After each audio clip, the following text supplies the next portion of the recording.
Et maintenant, interview avec Nanette dans Libre Cours. Bonjour Michel Stanjowski. Bonjour Nanette. Je suis ravie de vous avoir dans les studios à nouveau. J'ose pas vous présenter, parce que bon, vous êtes une habituée de ce micro. Je vais quand même rappeler, pour ceux qui ne vous connaissent pas quand même, que vous êtes illustratrice, vous êtes professeure à l'Alba également, vous avez signé de nombreux ouvrages, dont le dernier en date, Toutes les mères, mais ça reste votre tout premier roman graphique. Oui, exactement, tout à fait. D'abord, je suis ravie aussi d'être là. C'est toujours super agréable d'être à votre micro. Merci aussi pour Dylan. Oui. Ça faisait un bout de temps que je n'avais pas entendu cette chanson. Ça tombe bien. Ça tombe très, très, très bien. C'est dans le créneau qui vous plaît. Parce que dans le livre, on y arrivera peut-être tout à l'heure, mais peut-être pas finalement, Michel dit qu'elle n'aimait pas le disco à l'époque où c'était la musique en vogue, mais qu'elle écoutait du rock. Ah non, la disco, ça me donnait de l'urticaire. Carrément. Ça vous donne toujours de l'urticaire aujourd'hui ? Toujours. Ah bon, d'accord. Toujours, sauf qu'aujourd'hui, je n'ai qu'à éteindre la radio quand on en met. Alors qu'à l'époque, c'était le plein boom de la disco et à Beyrouth, on pouvait tout pas le monde y échapper. n'écoutait que ça. C'était l'horreur. Ouais. J'avoue, moi-même, y avoir adhéré en même temps que la musique classique, ce qui est un peu bizarre. Mais bon, je vous l'accorde. Alors, on va arriver à Toutes ces mères. C'est avant tout, et on peut le dire, je crois, quelque part, une œuvre autobiographique. Essentiellement. Ouais. Alors, pourquoi avoir attendu aussi longtemps ? Pourquoi aujourd'hui ? Est-ce que ça répond à une certaine nécessité, un besoin particulier chez vous, ou c'est tout à fait le fruit du hasard ? Disons que c'est plus un désir qu'un besoin. C'est un désir qui traînait depuis pas mal d'années déjà, mais il fallait un déclic. Il fallait aussi que je me sente capable d'aborder ce récit avec légèreté, avec sérénité peut-être aussi, avec un peu de recul. Les dernières années, enfin pendant de nombreuses années, chaque fois que je faisais de la BD, contrairement à mes travaux en illustration, c'était lourd, disons. Alors, travailler sur quelque chose de lourd pendant quelques mois, quelques semaines... Lourd ça pourquoi Je ne sais pas. Je ne sais pas. Mais travailler pendant 3 ans sur un récit lourd, non. Donc j'ai attendu de pouvoir aborder tout ça avec recul, avec sérénité, parce que c'est un sujet, en fait, il y a de la matière dense, mais il y a quand même des choses drôles, des choses légères. Alors certes, il y a de quoi faire un livre, vous avez une belle histoire de famille bien riche, avec un brassage de culture et d'origine extraordinaire. Alors, Toute la mère, c'est tout d'abord une BD sur la famille, les origines justement, la pluralité, la transmission, la différence, l'amitié, la tolérance, mais surtout l'identité à l'heure où la question est particulièrement brûlante. Aujourd'hui, pour vous, c'est quoi exactement l'identité ? Qu'est-ce qu'elle représente ? Écoutez, d'abord, dans ce récit, je pose beaucoup de questions et je ne réponds pratiquement à aucune de ces questions.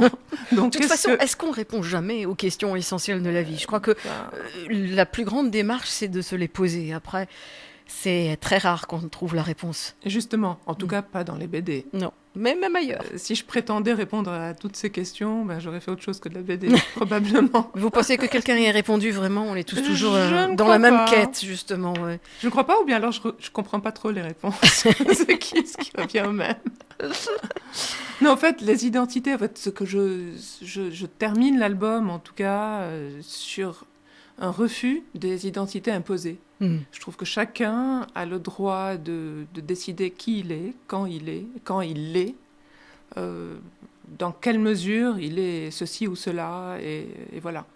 De toute façon, je fais une espèce de coup de gueule à la fin de mon récit en disant cela, et je crois que tout le monde, ça vaut pour tout le monde. Alors, Stanjowski l'indique suffisamment bien, mais vous avez des racines russes, polonaises, turques, grecques. C'est un sacré mélange. Qu'est-ce que ça a laissé en vous, ce mélange ? Vous parlez de cette impression de marginalité qui vous habitait quand vous étiez toute petite, mais depuis, vous l'avez intégré, ce sentiment. Il fait partie de vous, vous l'avez adopté, vous en avez fait une richesse. Quels souvenirs vous en gardez plus exactement ? Justement, beaucoup de richesse d'abord, énormément de richesse, beaucoup d'ouverture d'esprit, un mélange souvent savoureux, drôle, étonnant, détonnant aussi parfois lourd à porter. Je trouve que c'est magnifique. Aujourd'hui, je trouve que c'est vraiment magnifique. C'est une vraie chance. J'ai eu beaucoup de chance d'être entourée par toutes ces personnes de ma famille qui sont de vrais personnages. C'est d'ailleurs l'idée première. Mon idée première, c'est d'en profiter. Profiter du fait qu'ils sont hauts en couleur et que ce sont de vrais personnages. Sinon, effectivement, c'était dur à porter dans l'enfance.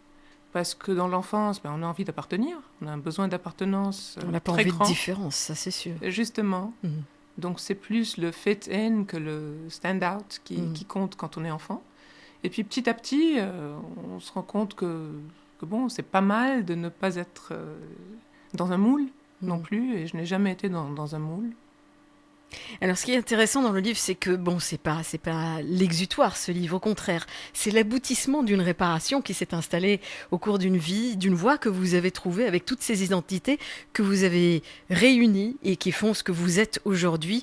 Une BD, en fait, que vous avez divisée en 2 parties. Vous avez commencé par introduire les membres de votre famille dans la première partie. Et dans le deuxième, vous vous êtes centré sur vous-même. Donc, ça commence à partir de l'âge de 7 ans. Pour évidemment finir à l'âge adulte où vous êtes marié. C'est un peu pour vous, je dirais, une mise à nu. Est-ce que c'est pas se mettre un tout petit peu en péril, s'exposer au regard de l'autre, au jugement d'autrui ça ne vous a pas fait peur, ça? Alors justement, au début, c'était pas mon idée du tout. À la base, c'était parce que ça vous ressemble pas trop, effectivement. Justement, pas du tout même.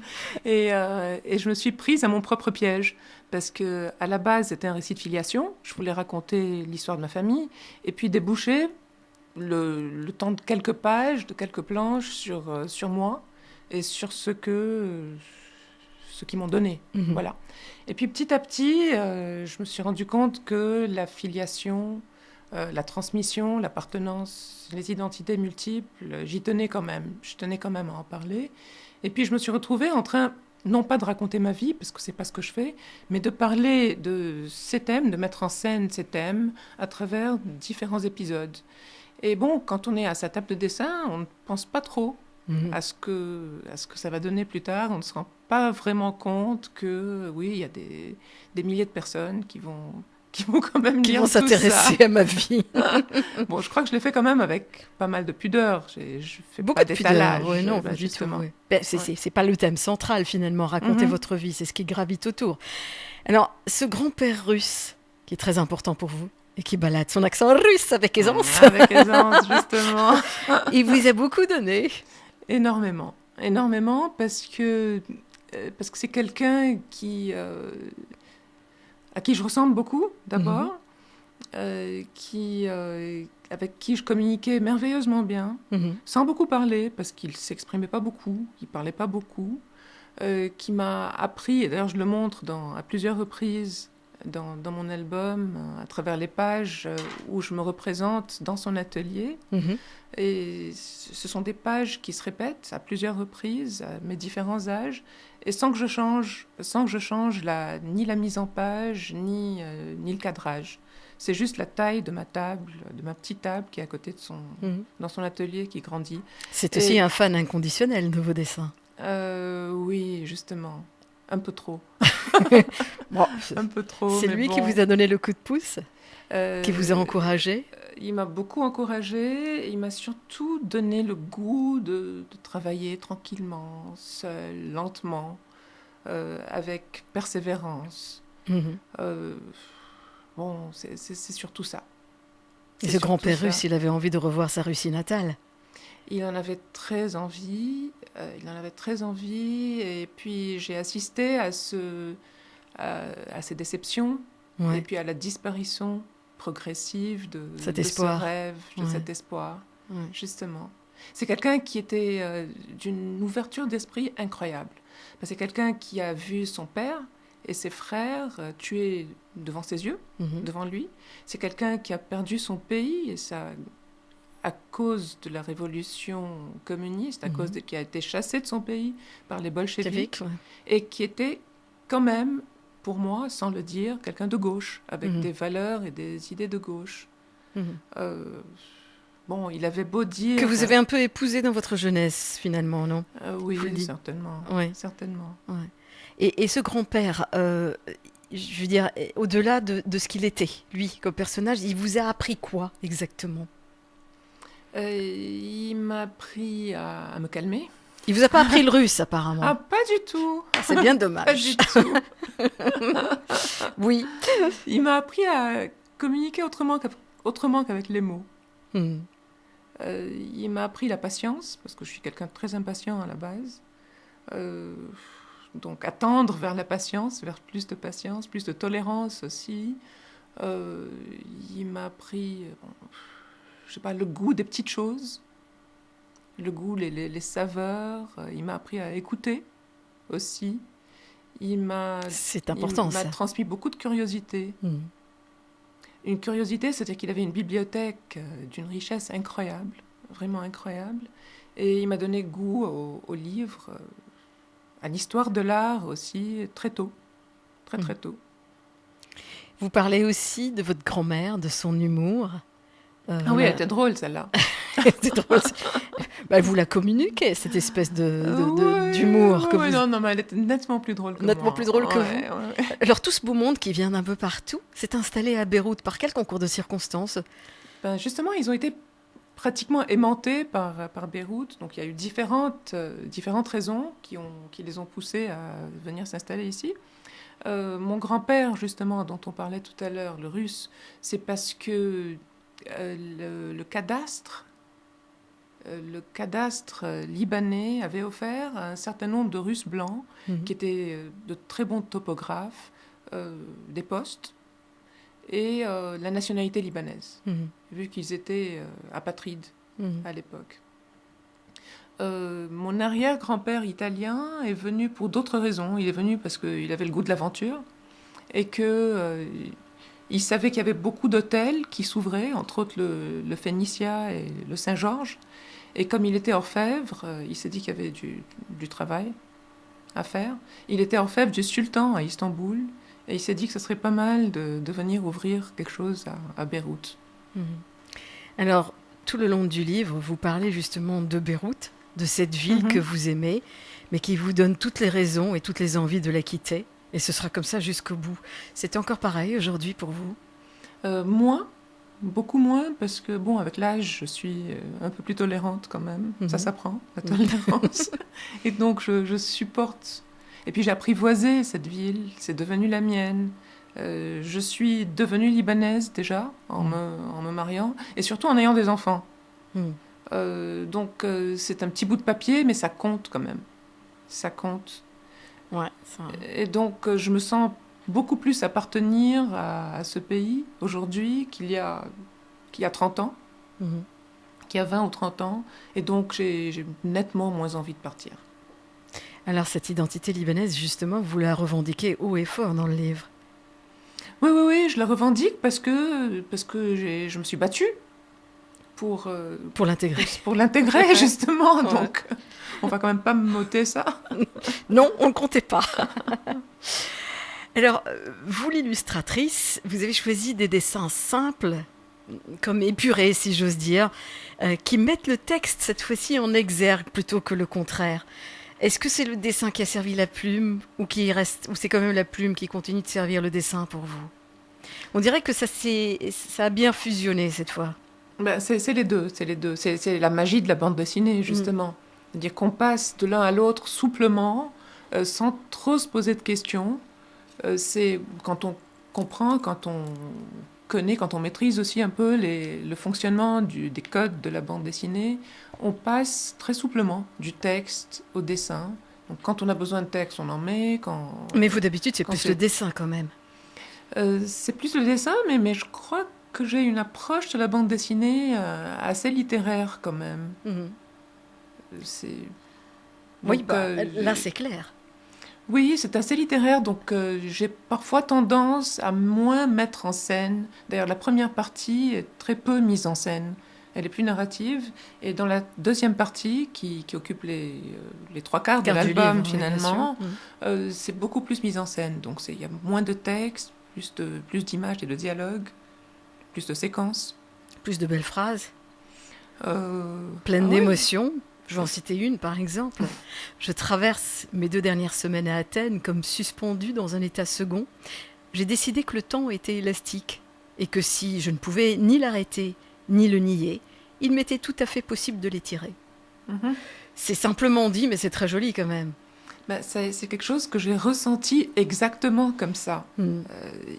En 77, quand j'ai quitté Athènes, justement, je l'ai ressenti exactement comme ça. Et jusqu'à aujourd'hui, j'ai l'impression que ces 2 semaines ont duré 2 ans, carrément.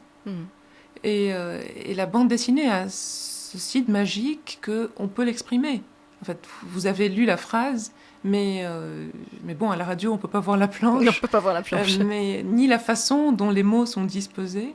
C'est donc la façon dont les mots sont disposés dans la planche qui font sentir cette élasticité du temps.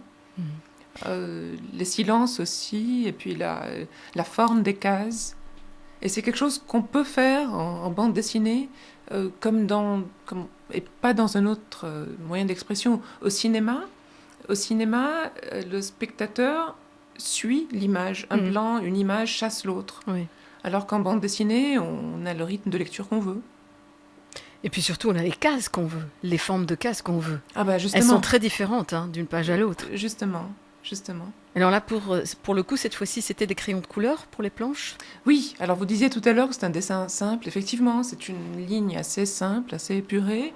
Mais pour de la bande dessinée, c'est une technique assez plastique quand même. Ça aurait pu être beaucoup plus simple que ça. Mais j'avais envie des textures, du crayon de couleur, de la matière.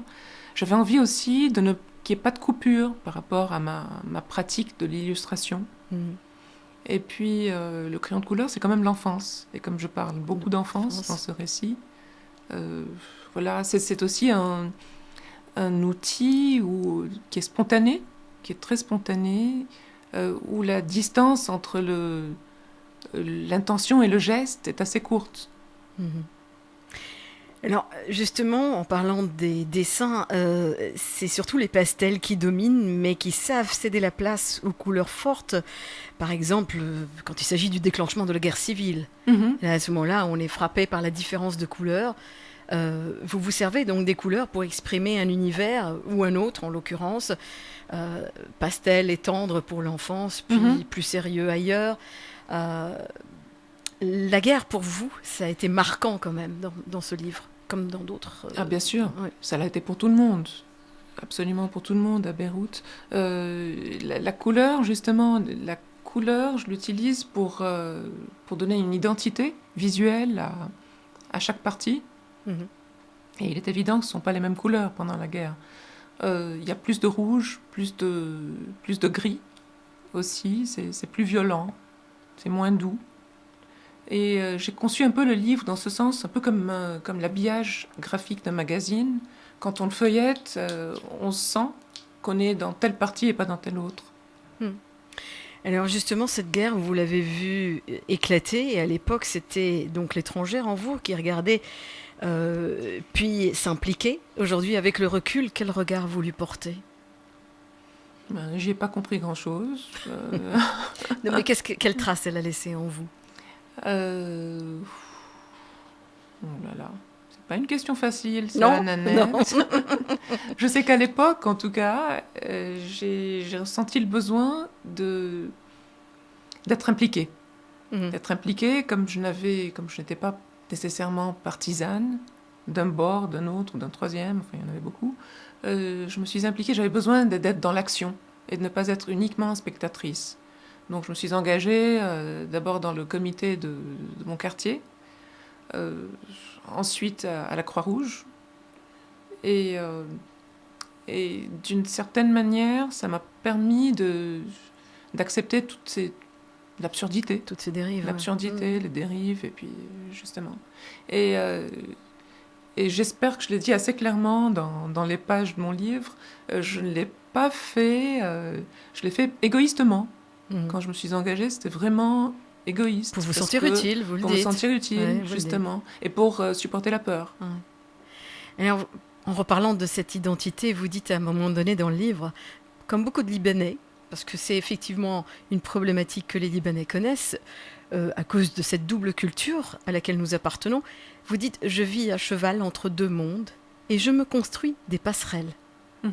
Alors c'est très joli cette image de passerelle parce que vous continuez quelques pages dessus quand même en parlant des passerelles qu'on se construit, des passerelles qu'aujourd'hui vos enfants se construisent en habitant à l'étranger, en épousant une culture et en adoptant une autre identité. Est-ce que vous sentez que vous vivez aujourd'hui encore sur une passerelle ? Ah, tout à fait. Je crois qu'on en invente tous les jours au Liban parce que on a un pied dans une identité, un pied dans une autre. On écoute des musiques différentes, variées, les livres qu'on lit sont différents, et puis on se sent appartenir à plusieurs cultures, quand même. Le mot passerelle, d'ailleurs, ça a failli être le titre de mon album. Ça aurait très bien collé aussi. Alors, dans le livre, il est question de langue également, de multiplicité de langues. Il y en a plusieurs. Il y a du russe, il y a du grec. Vous écrivez d'ailleurs en russe et en grec. Oui, très mal. Je sais que j'ai fait énormément de fautes en grec, notamment, avec les phrases en grec. En surtout. russe, un peu moins En russe, je ne sais pas. Je crois que si. D'accord. En fait, comme j'explique comment j'ai appris à écrire et à lire le grec, ça se comprend. Et le russe ? Le russe, non, c'est beaucoup de Google Translate. Beaucoup de Google Translate. Alors justement, on a l'impression que juste cette multiplicité de langues n'affecte en rien la communication quelque part, dans cette famille qu'est la vôtre. Ah oui, c'est une famille où il y avait quand même beaucoup d'amour, d'abord, beaucoup de drôlerie aussi. Et non, les gens communiquaient bien, donc communiquaient très bien. D'abord, ils parlaient tous beaucoup de langues. Énormément de langues. Tout le monde parlait grec, turc, français, italien, tous. Très bizarre. Et tout le monde mélangeait toutes ces langues. Et c'est vraiment à ma naissance, comme je le montre d'ailleurs dans le livre, que le français a été choisi comme langue commune pour tout le monde. Ils ont dû se dire, bon, cette pauvre gamine, elle va quand même pas apprendre à parler 6 langues en même temps. Donc parlons une langue. Et comme le français était la langue commune, que tout le monde parlait le mieux, bon, je crois qu'ils l'ont adopté. Alors, est-ce que vous pensez que, justement, avoir plusieurs langues à disposition, c'est aujourd'hui une complication de plus dans une vie, ou au contraire, une ouverture supplémentaire au sein d'une même famille ? Je crois que c'est une ouverture. Malheureusement, personnellement, je suis très peu douée pour les langues. Moi, c'est pas donné à tout le monde. Très peu douée. Bon, la honte par rapport à mon père, par exemple, qui en parlait 7. Je saurais pas trop quoi dire. Non, je crois que c'est bien quand même. Je sais que à un moment donné, j'ai parlé le grec, en tout cas je le comprends toujours. C'est un plaisir, c'est une richesse d'être capable de sentir, même si je ne suis pas capable de communiquer en italien ou en grec, de sentir les petites nuances, les sensibilités différentes. Puis ça permet de s'approprier une autre culture, tant qu'on peut. Aussi, bien sûr. C'est sûr qu'en parlant plusieurs langues, on ne va pas maîtriser plusieurs cultures, c'est un fait, mais ça est quand même une ouverture. Bien sûr, bien sûr. Michel Stanjowski, qu'est-ce qui est en préparation après ça ? Vous allez faire des jaloux parce que vous avez parlé un peu de vos enfants, de votre époux, de votre famille à vous. Je suis sûre qu'on va vous passer quelques commandes là. Alors, tout le monde va être déçu. Ah bon ? D'accord. Très sérieusement déçu parce que mon prochain récit remonte en principe plus loin dans le temps. Et je ne suis pas encore tout à fait, je suis encore à la phase des recherches, mais je vais m'attacher à un des personnages de Toutes les mères et bon, développer une thématique très différente en le suivant, en suivant ce personnage. Alors ça fait quelque temps que Toutes les mères est justement disponible en librairie. Qui l'a lu jusque-là ? J'espère toucher une audience assez large. Et une audience qui ne soit pas nécessairement faite uniquement de lecteurs de bande dessinée, de lecteurs férus de bande dessinée. Je crois que c'est assez facile à lire, assez simple. Est-ce que ce sont plutôt les jeunes ou les plus vieux ? Qui vous a lu jusque-là ? J'ai écouté, j'ai eu des retours d'un peu tout le monde. Beaucoup de jeunes. J'ai même eu de grands enfants qui m'en ont parlé. Donc grands enfants, c'est quel âge? 11-12 ans, disons. 11-12 ans, Sinon, et qui le reçoivent comment par rapport aux adultes? Qui voient autre chose. Oui, c'est toujours comme ça avec les enfants. Pour eux, c'est tantôt de la curiosité. Certains, ils voient la guerre. D'autres, une époque qu'ils n'ont pas connue. D'autres s'attachent à la musique. La musique les a marqués. Mais en France, j'ai eu l'occasion de signer 3 fois le livre en France. Puisque c'est édité chez Desronds dans l'eau. Chez Desronds dans l'eau, effectivement. Donc il y avait vraiment des lecteurs de tous les âges qui venaient. Il y en avait qui venaient en sachant exactement déjà de quoi il s'agissait.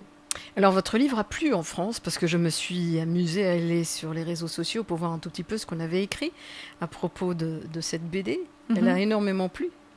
Oui, j'espère qu'elle va. Vous avez de très bonnes critiques. Oui, ça démarre bien. J'espère que ça va continuer. Est-ce qu'il y a des prix en prévision? Ah bah ça... pour lesquels vous pouvez concourir? Je ne sais pas. Les prix en bande dessinée, on ne concourt pas. On les a... Enfin, comme ça. On ne se présente pas. Ouais. Oui. Enfin, je dirais pas non aussi, si on m'en donne un. Je crois que c'est bien parti, d'après les critiques que j'ai lues en tout cas. Michel Stanjowski, je vous remercie énormément d'être venu me parler de Toutes les mers, disponibles en librairie depuis combien de temps déjà maintenant? À Beyrouth, depuis un petit mois, je crois. Un petit mois, tout à fait. Alors on attend la suite avec impatience. Merci Nanette. Même si on va en décevoir quelques-uns par rapport au sujet. Et à la prochaine, Michel Stanjowski. Merci Nanette. Au revoir. À la prochaine.